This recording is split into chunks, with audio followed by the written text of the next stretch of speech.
Salut! J'avais le goût de vous faire une vidéo, j'avais le goût de me faire un défi. J'avais le goût de filmer, éditer, puis publier la vidéo en 2 jours. On va voir si je vais réussir ça, mais anyway, c'est quoi le sujet de vidéo? Quand tu commences à t'intéresser à travailler sur un char, tu te rends compte que finalement, il te faut beaucoup d'outils, puis tu sais pas par où commencer parce que ça finit plus les outils. Quand tu commences à embarquer là-dedans, et là, ça va vite que... Ouais. Puis je considère qu'aujourd'hui, je travaille encore sur mon auto avec des outils quand même assez de base. C'est sûr que j'ai accumulé quelques petits outils bien spécifiques là, que j'utilise pas souvent. Mais à la base, là, en général, j'utilise encore tous mes outils que j'ai achetés quand j'ai commencé à avoir une auto. Fait que j'avais le goût de vous faire un top 8, ça donnait 8, des outils que tu avais besoin pour commencer ton coffre. Puis le but de cette liste-là, c'est tous des outils qui vont être de base, qui coûtent le moins cher possible.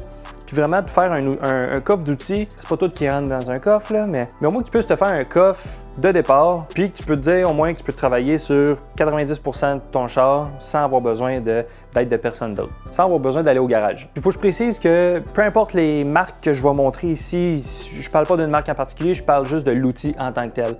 Tu peux trouver en solde au Canadian Tire, Princess Auto. On a toute une place qu'on aime bien aller magasiner des outils, puis qu'on les voit toujours en spécial. Là.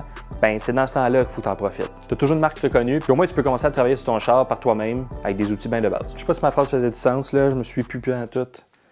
Fait que le premier kit d'outils, c'est un kit de ratchet. Ça, je pense que ça n'a pas besoin d'explication. Je pense qu'on en a tout un petit kit qui traîne à quelque part. Mais un bon kit qui va comprendre le plus de grandeur possible pour ton budget, tu peux t'en sortir pas mal avec ça. Fait que ça, c'est pas bien compliqué. En fait, c'est pour visser, dévisser des vis. Tac. Puis, ben, comment ça fonctionne, c'est que tu as ton socket d'une grandeur que tu veux. Achète-toi plus de 10 mm. Quand tu vas commencer à travailler sur ton char, tu vas comprendre pourquoi. En tout cas, ça va comme ça. Anyway, il n'y a pas bien plus à dire là-dessus. Fait que deuxième, parce que tu le vois, un kit de tournevis. Il se vend des kits là, que tu achètes juste un petit sac, puis c'est toutes les grandeurs, tous les styles de tournevis que tu peux avoir. Fait que tu vas avoir le Phillips, qui est un tournevis étoile, qui va te servir pas mal n'importe où. Tu vas avoir le tournevis plat, que tout ce que ça te sert, c'est de défaire des clips. C'est pas vraiment pour dévisser, parce que qui met des vis à plat dans un auto? Jamais. Ça sert à rien qu'à défaire des clips et à les casser, puis là, ah non, faut que je trouve d'autres clips. Puis moi, il vient avec des clippers. En tout cas, un outil pour défaire des clips. Justement, j'utilise moins souvent qu'un tournevis plat. Pourquoi? Je me souviens jamais que j'ai ça dans mon kit. Fait que, en tout cas, en gros, un bon kit de tournevis, ça coûte pratiquement rien. En bas de 20 $, tu es capable d'en trouver à certains endroits quand ils sont en spécial. Puis, tout dépendant de l'utilisation que tu en fais, ça peut te toffer toute ta vie si tu veux. Là. Moi, c'est encore mon premier kit que j'ai depuis 10 ans. Puis en même temps, ben, on s'entend, un tournevis aussi, ça peut servir de marteau. Tu sais, quand ça ne te tente pas de te lever, aller chercher le marteau, tu pognes ça, tu frappes dessus, ça fait la même affaire. Ça va bien, ça va bien. Prochain outil, je pense que c'est l'outil qui représente le mieux de travailler sur une auto. C'est des clés, comme ça. Ça, tu as des kits encore là qui se vendent métriques, impérial. Sur un auto, la majorité du temps, ça va être du métrique. Fait que commence avec ça, tu as juste un kit normal. Puis selon comment tu les utilises, encore là, moi, ils sont pratiquement neufs, puis je les utilise assez souvent. Fait que ça va venir dans toutes les grandeurs possibles. Tu peux en acheter à part si tu as besoin des grandeurs spécifiques qui sont hors kit. C'est sûr, des fois aussi, tu as des clés qui ont un ratchet à l'intérieur, ça, c'est magique, j'en ai même pas, mais des fois, ils tombent vraiment beaucoup en spécial, fait que des fois, si ça t'a le budget d'aller chercher, ça peut être quand même vraiment utile, mais sinon, je me suis toujours débrouillé avec des standards, puis ça fait en masse la job. Aussi un truc, quand tu as besoin de plus de levier, on m'a déjà vu le faire dans une de mes dernières vidéos, tu peux en combiner 2, comme ça ici, puis ça peut te servir de bras de levier. Fait que des fois, quand tu es mal pris et que ça, c'est pas assez long, tu juste insérer l'autre comme ça dans le bout, puis ça peut te permettre de forcer un petit peu plus fort. Là, j'ai fait 1, 2, 3, 4. C'est pas tant un outil, c'est plus quelque chose qui contient des outils, parce que depuis tantôt, je décris des outils. Tu sais, les ratchets viennent souvent dans un coffre, ça c'est correct, moi ils sont encore dans le coffre. Tournevis, ça traîne un peu partout. Les clés, des fois, ça traîne aussi un peu partout, fait qu'il faut un coffre. Fait que moi, j'ai toujours eu un... Hello? Fait que moi, j'ai toujours eu un coffre bien standard. C'est plus lourd que... je tiendrai pas ça. T'as fait l'image? Mais un coffre bien standard, ça c'est le classique en métal qui m'a coûté je sais pas combien, il y 10-15 ans. Puis ça, ben, ça peut tenir toutes tes choses ensemble le temps que tu aies un vrai coffre, tu sais, de rêve là, dans un garage. Et ça, c'est ce que je vais traîner un peu partout quand je fais de la mécanique. Juste un bon coffre, ça je le conseille, ça t'empêche d'avoir tous tes outils éparpillés puis de perdre tout à chaque fois. Prochain outil, 5, c'est des breaker bars. Ça, quoi ça sert? Ça sert à casser des bottes. Ouais, casser des bottes, mais pas casser. Ben, tu peux le casser si tu forces trop pour y piquer jamais, mais sinon, c'est juste pour le premier levier. Avoir bien de la force là, pour déjammer des bottes. Là, moi, j'en ai 2 grandeurs. Habituellement, ça, je vais m'en servir quand j'ai pas trop d'espace puis je veux juste plus de force. Puis le truc avec les autres clés marche pas. Fait que ça, tu fais juste mettre un socket dessus puis c'est bon. Mais sinon, c'est lui qui m'est venu le plus en aide. Si t'as pas nécessairement d'impact ou de manière de déprendre tes bottes pour commencer, ça peut être un bon outil qui coûte vraiment pas cher puis qui vient souvent en spécial puis qui vaut la peine. Puis ça va te sauver la vie plus qu'une fois. 6. Je parlais d'impact tantôt. Ça, c'est un impact. Un impact 2 pouces. Fuck all. Un impact 1/2. 1/2 parce que ça ici, cet embout-là, c'est fait pour des sockets d'1/2. Fait que pas mal le plus reconnu pour la mécanique. Fait que ça, encore une fois, c'est pas mal ta solution si tu veux un impact. Coûtera pas trop cher. Je pense qu'il tombe en spécial. Même encore aujourd'hui, ça fait vraiment longtemps que je l'ai, mais même encore aujourd'hui, ça va tomber en bas de 100$ pour un impact comme ça. C'est pas petit parce que c'est à fil, mais au prix que ça coûte, ça peut vraiment accélérer tes jobs. Fait que ça, si pour ton premier impact, qui coûtera pas trop cher, ça c'est une bonne solution. En tout cas, pour changer mes roues, c'est pas mal ça que j'utilise tout le temps. Ça va vraiment rapidement. Je pense que vous avez vu dans mes vidéos que c'est tout le temps ça que j'utilise. Mais ça, faut pas juste acheter ça tout seul. Ça, t'es comme pas le choix d'acheter un kit de douille à impact avec ça. Un kit, mettons, dans ce genre-là. Ça, ce que ça contient, c'est des douilles qui sont faites pour des impacts. Fait que ça, vous le reconnaîtrez peut-être avoir du monde utiliser des impacts, mais en gros, c'est ce que tu vas avoir besoin pour utiliser ton impact. Fait combien de fois que je dis impact dans la même phrase? Là? Mais il va falloir que tu prévois ça en plus, encore là. Ça vient toujours en spécial. Essaie de synchroniser tout ça en même temps, puis tu vas avoir un bon petit kit pour pas trop cher. Puis pourquoi que je dis pas trop cher quand peut-être le kit au complet te revient à 130-150$? C'est qu'un impact à batterie, on monte d'un 200 assez rapidement. Juste l'impact. Encore là, tu as encore le kit de douille à acheter. Puis sinon, si tu veux un impact à air, ben là, tu as besoin du compresseur. Un compresseur assez fort avec une bonne capacité qui ne va pas partir à chaque fois que tu vas partir l'impact. Fait que ça va vite. Fait que ça, c'est une bonne solution que moi, j'utilise encore aujourd'hui quand j'ai besoin d'une bonne force puis de dévisser rapidement. On est rendu où, là? On est rendu à 7.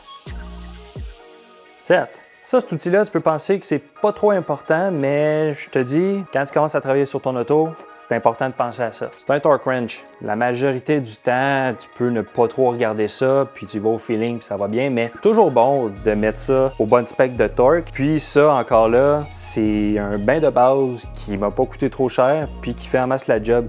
Encore là, je vais avec des 1/2, comme l'impact, comme ça j'utilise les mêmes douilles. Puis lui, c'est un range qui va de 34 Nm à 345. Puis c'est pas mal le seul que j'utilise. On avait acheté un plus petit aussi, puis je me retrouve à l'utiliser pratiquement jamais. Je me disais peut-être que ça va être utile dans des raccoins un peu plus petits, mais c'est bien rare que sur un auto, tu vas avoir des torques en bas de 30 Nm. Je fais beaucoup de réparations de vélo. Puis encore là, même ces vélos, je me retrouve pas tant à l'utiliser souvent. Fait que si tu as besoin de te concentrer, le plus long, habituellement, c'est toujours assez standard, peu importe ce que tu regardes, ça va toujours être dans le même range de torque. C'est une bonne chose à avoir dans ton coffre, juste pour t'assurer que tu torques aux bonnes valeurs. 8. Mais là, pour t'en parler, il faut que j'aille ailleurs, parce qu'il n'est pas ici en ce moment. Fait que, on se rejoint.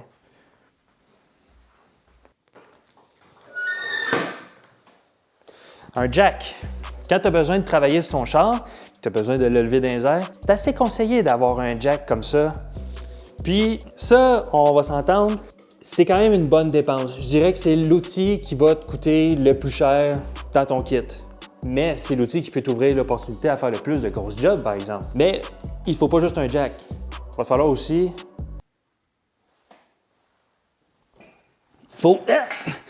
Il faut des chandelles aussi. Mais ça, souvent, ça vient souvent avec le jack. Tu as souvent des kits qui viennent tous ensemble. Puis c'est pas mal ton bon kit de départ pour être capable de lever tes roues dans les airs. Puis commencer à faire pas mal n'importe quel job. Des jacks, tu en as un peu de tous les styles.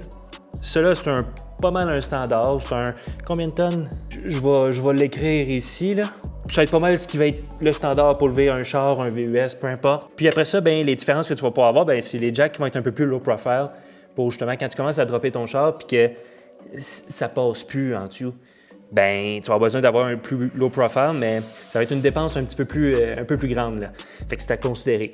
Fait que pour commencer, je te dirais un bain standard, ça va faire bien la job, ça vient souvent spécial, ça va te permettre d'avancer dans ta carrière de mécanicien. Si tu as un jack standard puis que justement tu es droppé, le jack ne rentre pas en dessous, ce que tu peux te faire, il y a plein de tutoriels sur les internets qui expliquent comment faire. Tu peux te faire une petite rampe, là, tu t'achètes des 2x4, des 2x6, des 2x8, selon comment tu veux ce large. Tu en colles un par-dessus l'autre en angle. Puis ça te permet juste de lever le char, juste assez pour entrer un jack standard. Fait que tu n'es pas obligé d'aller chercher un jack qui coûte encore plus cher. Déjà que des outils, ça coûte assez cher de même. Mais là, une autre solution, si tu veux pas commencer à investir trop dans un jack, toi, tu fais peut-être juste des changements d'huile ou tu défais jamais tes roues, tu n'as jamais besoin de lever l'auto, tu n'as jamais besoin de lever les roues du sol. Ce qui peut être une autre solution aussi, c'est ça. Ça, c'est des rampes. Ça vient en paire. Je peux juste en tenir une dans mes mains. Mais en gros, ça permet de juste lever le devant ou le derrière de ton auto pour travailler sur, exemple, faire des changements d'huile. C'est bien pratique. Tu fais juste monter les rampes, vide ton huile, remplis ton huile, redescends, fin.